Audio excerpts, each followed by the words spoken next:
once we tap this into an alignment, then we can go ahead and just bring these back down this snug. And make sure we do that evenly all around so we don't have any binding as we begin to get into an alignment.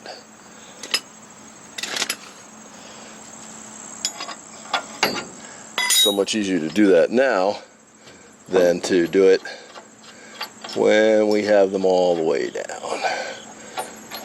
Again, these are surprisingly easy to hand tighten right down to the lock nuts.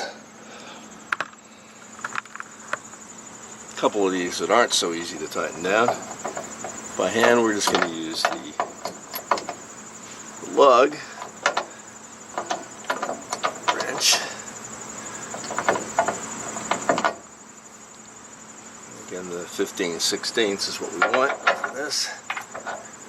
Get down pretty easily with the lug socket, and maybe we need just a little bit of leverage there. We can do that with driving with a screwdriver on the outside of the lug wrench. Brings it down nicely until we can throw the right torque on it to get it tightened. I'm only going to be using enough torque on this to flatten it against the lock nut. Really don't need much more than that, and if you were really to measure this, it'd probably be up in the 80 foot-pound, maybe even less, just to tighten this down and get it as a fine thread. Probably could find a spec for this in the book. Might look for that and let you know what it would be. We try to follow all of our torque specs when we know them, and if not, it's torque to whatever the standard is. Okay, so we are ready to trial fit and mount the pintle hitch. Here it is. It's been nicely cleaned up, and she's ready to actually mount. Using POR 15. Did OSFO. We did a brush down, OSFO'd, and then brushed that off, wiped it down, POR 15, rust prevented, and then chassis black on both these pieces. So it gives us a nice finish. Looking at the trial fit, looks good. Looks like it will work fine. You will not drop this tailgate down, which we wouldn't want to do anyway.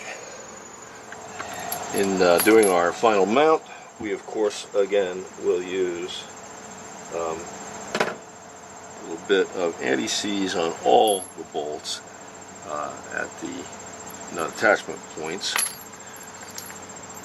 Really don't need it on the really much any further up. Although it does help in the contact points with any of the metal over a 50-year period where you'd have potentially rusting through to the adjoining metal. So that does help. It wasn't apparent to me that it had been done initially. I don't think this was the case 50 or 60 years ago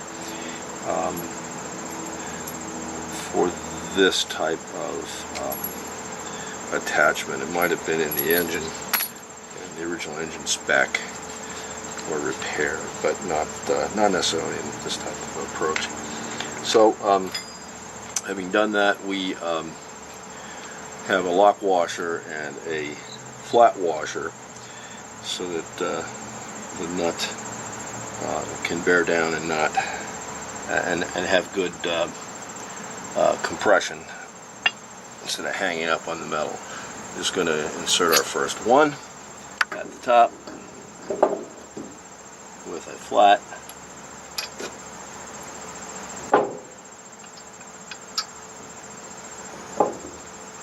Tap it in and begin to crank them down.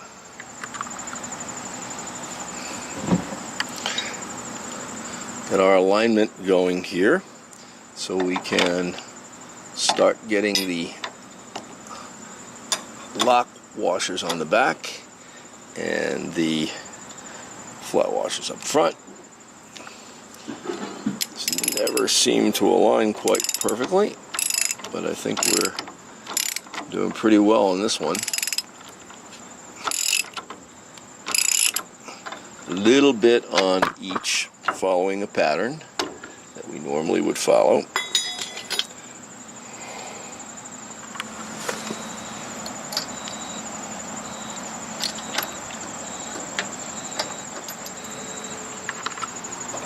Getting them snugged up on opposite sides, always a good thing. I usually start at the top just to snug the tops in, make sure they're not sliding off. Sliding out of alignment with the bolts.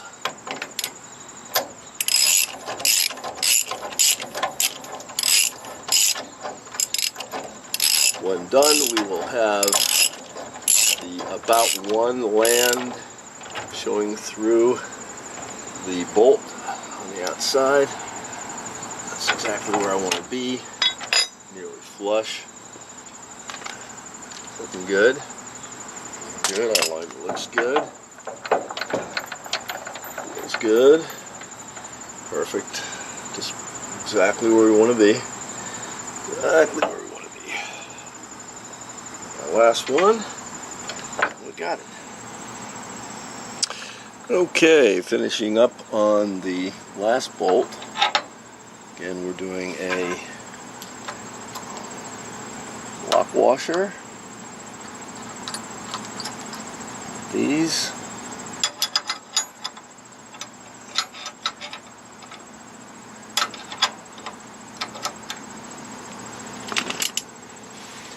With a 16th socket.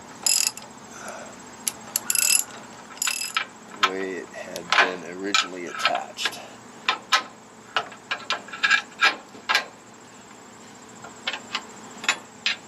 That's crush plus about 40 foot-pounds. I'm not going to run a torque wrench on this. It's pretty close on my estimations. And I do not have an extension at the moment that I can use that. Okay. Leave that open, and we're done mounting the pintle hitch to the rear of the, with extension to the rear of the Power Wagon.